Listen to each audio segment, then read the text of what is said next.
Halo, selamat datang di Praktikum Biokimia Dasar acara Urin Kuantitatif. Assalamualaikum warahmatullahi wabarakatuh. Kembali bertemu pada acara Praktikum Biokimia Dasar, dan acara kali ini adalah urin kuantitatif, ya.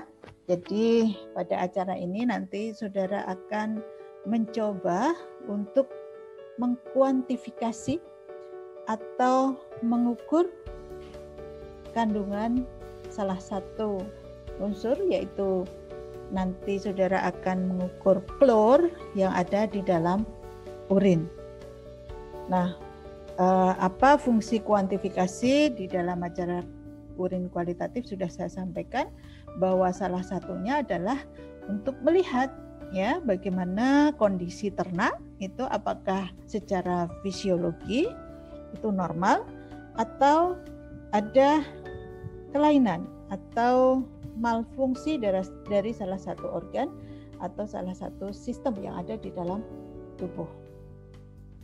Nah, nanti saudara akan mengkuantifikasi kadar klor di dalam urin dengan metode titrasi ya, atau titrimeter ya. Jadi di sana nanti saudara akan mereaksikan klor dengan AgNO3 sehingga terbentuk AgCl, kemudian AgNO3 ini berlebih ya. Nah, AgNO3 yang ditambahkan itu saudara sudah tahu jumlahnya, sehingga berapa nanti yang bereaksi dengan bereaksi dengan Cl membentuk AgCl, dan berapa AgNO3 yang tersisa ya. Nah, nanti dari jumlah AgNO3 yang tersisa ini akan berapa sih AgNO3 yang tersisa, ini akan ditentukan dengan titrasi ya, dengan mereaksikan senyawa atau larutan standar dengan AgNO3, sehingga bisa diketahui. Saudara di kimia dasar sudah belajar tentang stoikiometri ya, sehingga dengan mengetahui berapa volume kemudian berapa konsentrasi dari yang atau titernya ya, saudara bisa mengetahui berapa konsentrasi dan jumlah AgNO3. Nah, dengan mengetahui ini AgNO3 yang tersisa ini, saudara bisa menghitung berapa sih AgNO3 yang bereaksi dengan klor.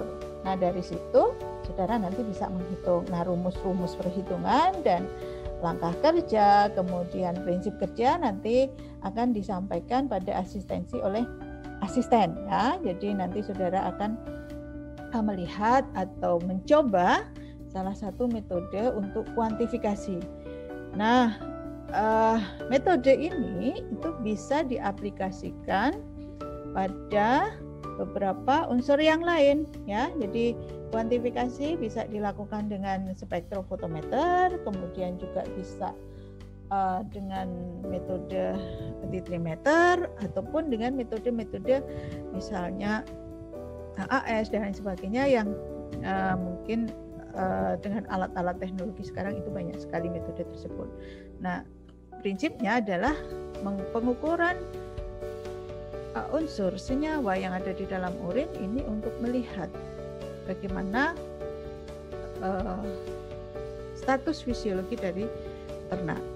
Atau bisa jadi pengukuran ini misalnya derivat urin misalnya, itu bisa juga dipakai untuk memprediksi berapa sih, atau memprediksi kualitas dari pakan yang kita berikan.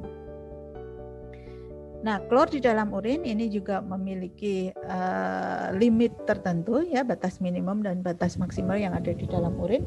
Nah, apabila kadar klor itu di dalam urin melebihi level yang seharusnya, itu bisa mengindikasikan adanya malfungsi dari glandula adrenalin yang terkait dengan metabolisme klor, ataupun juga ada inflamasi di dalam ginjal ya, sehingga menyebabkan hilangnya salt atau disebut salt lossing. Kemudian juga mengindikasikan adanya rendahnya potasium di dalam darah ya. Bisa juga polinuria ya, atau mungkin terlalu banyak konsumsi NaCl, itu juga bisa mengindikasikan atau menyebabkan tingginya kadar klor di dalam urin. Nah, misalnya rendah, ternyata klor yang kita ukur itu rendah dibanding kadar normalnya, ya. Ini juga bisa mengindikasikan adanya retensi garam yang tinggi di dalam tubuh. Atau bisa jadi konsumsi garam rendah sehingga tubuh cenderung untuk meretensi atau bahkan mereabsorpsi kembali misalnya, sehingga kadar klor di dalam tubuh itu rendah. Atau bisa juga disebabkan karena sakit, misalnya setelah muntah misalnya, atau diare, ya,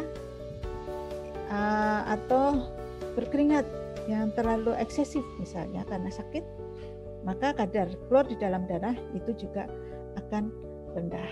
Nah, nanti silahkan saudara untuk mengikuti acara praktikum dengan seksama, ya, karena ini adalah salah satu metode kuantifikasi. Jadi metode titrimeter ini bisa dilakukan untuk senyawa ataupun unsur-unsur yang lain. Jadi saudara harus memahami prinsip kerjanya, ya, sehingga saudara bisa aplikasikan pada kegiatan-kegiatan berikutnya di kuliah-kuliah berikutnya, ya. Dengan metode ini, apapun itu senyawanya, apapun itu unsurnya, metodenya sama, prinsip kerjanya sama, hanya reagen dan juga mungkin konsentrasinya yang akan berbeda. Jadi demikian, ya. Wassalamualaikum warahmatullahi wabarakatuh. Pertama, silakan membaca bahan dan alat berikut ini.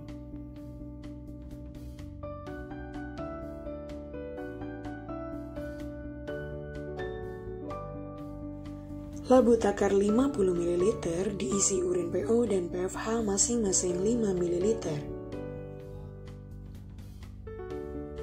Yang pertama dituangkan adalah urin sapi PO atau peranakan ongol. Kemudian urin sapi PFH atau peranakan Friesian Holstein.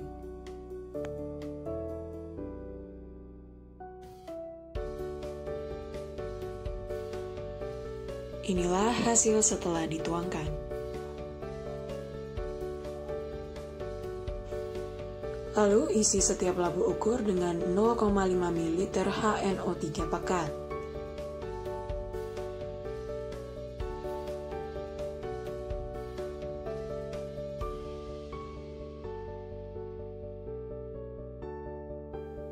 Kemudian masukkan 10 ml AgNO3 ke dalam masing-masing labu ukur.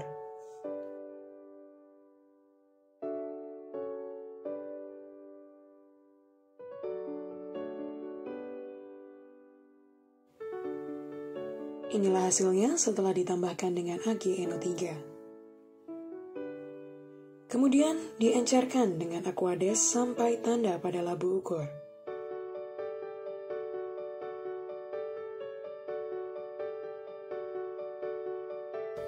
Inilah hasil kedua labu ukur setelah diencerkan.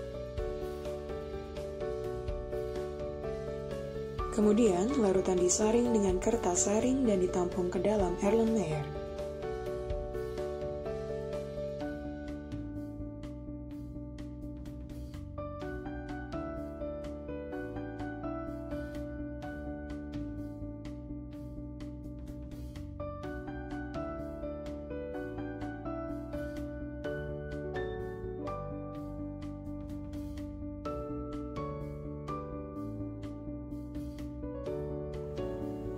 Hasil saringan diambil sebanyak 25 ml, lalu dipindahkan ke Erlenmeyer lainnya.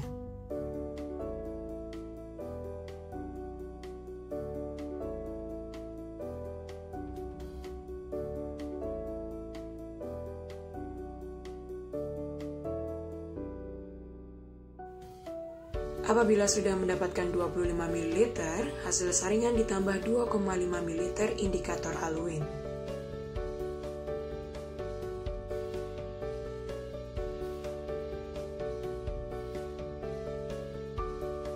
Langkah terakhir adalah titrasi dengan amonium tiosianat sampai warnanya berubah.